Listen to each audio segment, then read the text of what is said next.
Many examples can be cited of prominent personalities throughout history who, in addition to benefiting mankind during their respective lives, equally had a profound impact on society after their demise by virtue of the noble legacy they left behind.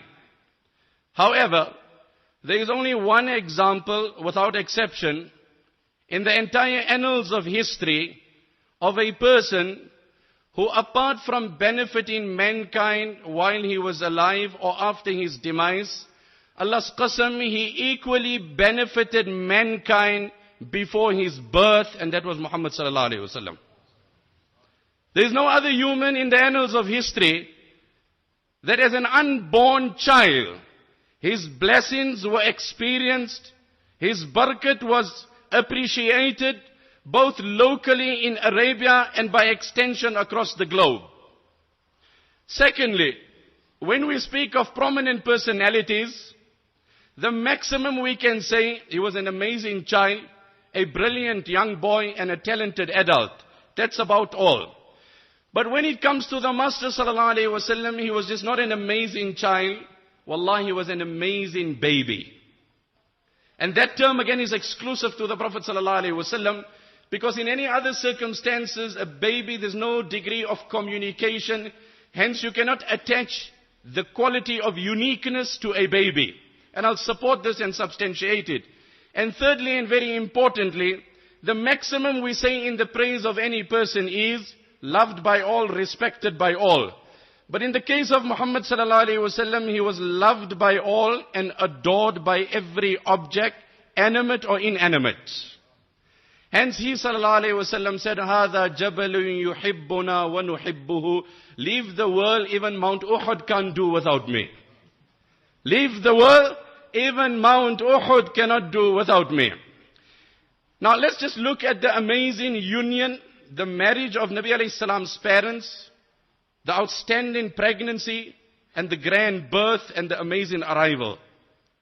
Ibn Sa'd makes mention of the narration. He says, حدثنا وهب بن جرير بن حازم قال حدثنا أبي سمعت أبا يزيد المدني يقول أن عبد الله أتى على امرأة من خثعم, that Abdullah radiyallahu anhu, the father of the Master sallallahu alayhi wasallam, passed by a woman from the Khath'am tribe.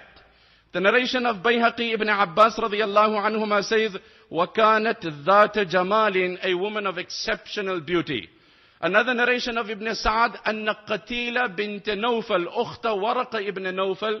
We refer into Qatila, the daughter of Nawfal, the sister of Waraqa ibn Nawfal. Now we know Waraqa ibn Nawfal was the very person to whom Nabi alayhi salam was taken when he received his first revelation. And there's a dedicated book that speaks on the iman of Waraqa ibn Nawfal. Anyway, this woman seen Nabi alayhi salam's father, فَرَأَتْ بَيْنَ عَيْنَيْهِ نُورًا سَاطِعًا إِلَى السَّمَاءِ. She seen this divine light glowing on the forelock of Abdullah radiyallahu anhu. She seized the opportunity and she came forward and she said, "I'm proposing to you. I'm proposing to you." Abdullah radiyallahu anhu said, "I will look into the matter and I will get back to you." But this choice was divinely planned by Allah for Amina radiyallahu anha. No woman could possibly snatch this honor from Amina. No woman could possibly snatch.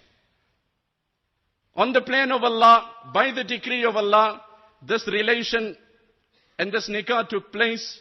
This union was consummated and the greatest human was conceived. Subsequently, Abdullah radiyallahu anhu passes by this woman again, and the topic of nikah comes into discussion again, but at this point she declines. So Abdullah radiyallahu anhu asked her, "Initially you proposed to me. I said I will look into the matter. I did get married, but now I see you refuse blatantly. What is the reason?" She answered, "Mararta wa bayna aynayka nurun sati'un ila as-sama." When you passed the first time, there was this divine glow, this celestial light beaming on your forelock. The light is no longer there. I'm convinced you are married, the relation has been consummated, and this light has been transferred into the womb of your wife. Congratulations to you, Abdullah, and to your wife, Amina. And to you as a pair, undoubtedly you will be the greatest parents planet Earth has ever seen. I read this narration in Khasais-e-Kubra of Allama Suyuti, rahimahullah. Then I did some homework on the very narration in Sirat-e-Mustafa. And there is ta'addud-e-turuq. This is a bit of an academic debate, but for the benefit of the scholars I shade.